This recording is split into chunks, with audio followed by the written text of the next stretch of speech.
يا أيها الذين آمنوا أطيعوا الله وأطيعوا الرسول وأولي الأمر منكم. What is he telling us directly? That these excuses are useless.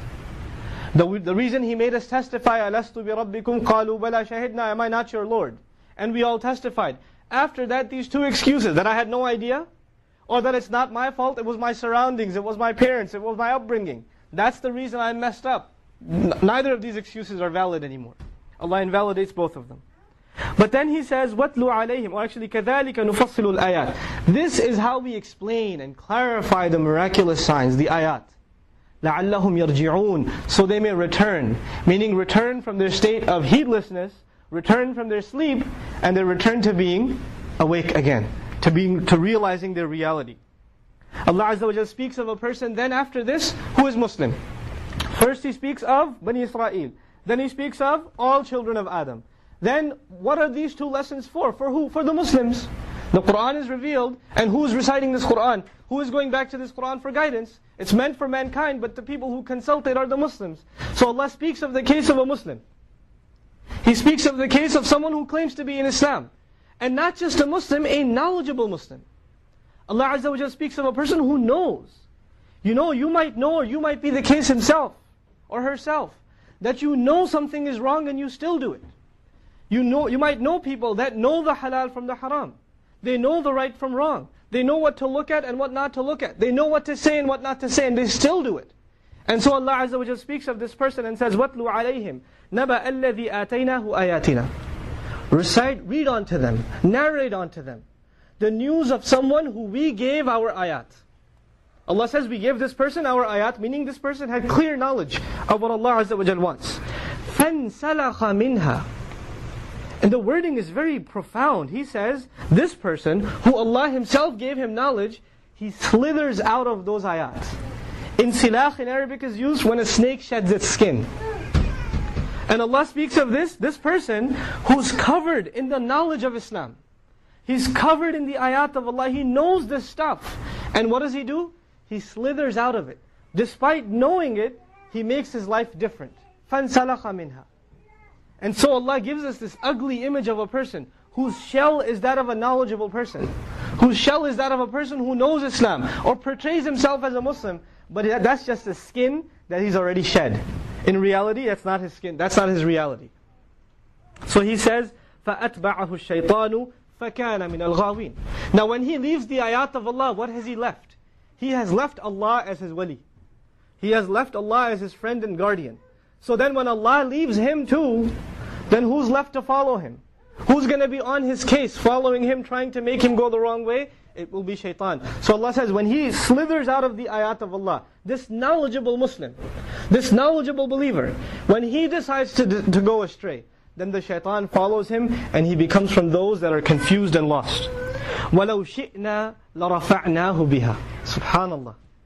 Allah says, if we had wanted, we would have elevated him by that knowledge we gave him. Because of those ayat, this person could have had a lot of elevation in Allah's eyes. Imagine, there's elevation in our own eyes, right? Somebody has more respect because they're older or more knowledgeable or scholarly or whatever else.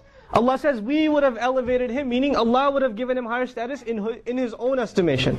That Allah would consider him noble. Just because of the ayat Allah Himself gave him.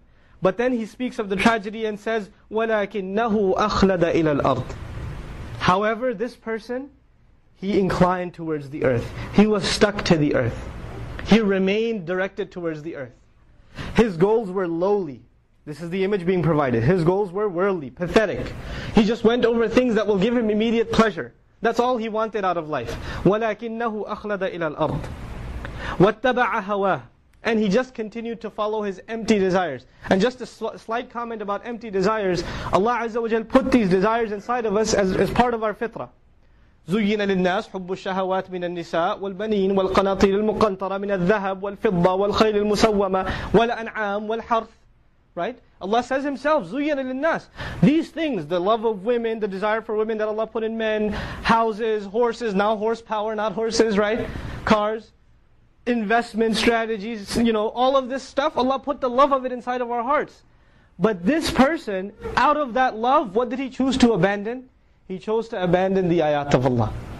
And so Allah gives His example. And He says, فَمَثَلُهُ كَمَثَلِ الْكَلْبِ مَثَلُهُ كَمَثَلِ الْكَلْبِ. His example is like the example of a dog. Look at how ugly the example is. Again, this is not a kafir. Who's Allah talking about? A Muslim who knowingly becomes disobedient, becomes ghafil. Allah gives His example like the example of a dog. And He says, إِن تَحْمِلْ عَلَيْهِ يَلْهَثْ أَوْ تَتْرُكْهُ يَلْهَثْ. If you beat this dog, if you put something on this dog, it's panting, it's drooling. And if you leave it alone, it's still sticking its tongue out, it's still drooling. Meaning this person becomes so pathetic, even as a human being, that whether they're hungry or not, they're thinking about food. Whether they have the desire or not, they're looking at shameless things. Whether they have to or not, they're using foul language.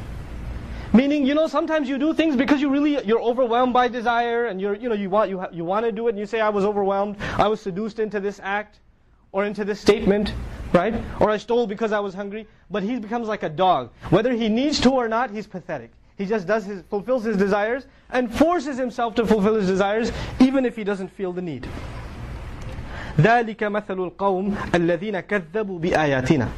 This is the example of a nation that deliberately lies against our ayat. They know they're the truth, they still lie against them. And so Allah says, فَقْصُصِ الْقَصَصِ لَعَلَّهُمْ يَتَفَكَّرُونَ.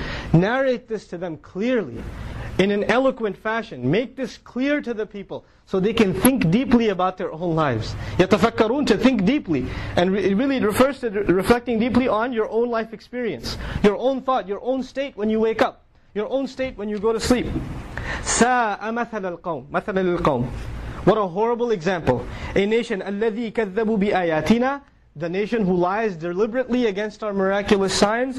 وَأَنفُسَهُمْ كَانُوا يَظْلِمُونَ. And even in regards to their own selves, they were unjust. Who did they wrong? They didn't wrong Allah. They don't take anything away from the dominion of Allah. When we do something haram, or when we abandon an obligation of Allah, when we disobey Allah or disregard Allah, or not care for what Allah wants us to do in this life, or lose our purpose in life, then who are we wronging? Who's being harmed? No one else except ourselves. So Allah Azza wa Jalla says, مَنْ يَهْدِ اللَّهُ فَهُوَ الْمُهْتَدِي. Whoever Allah would guide, then He is the one who has been guided.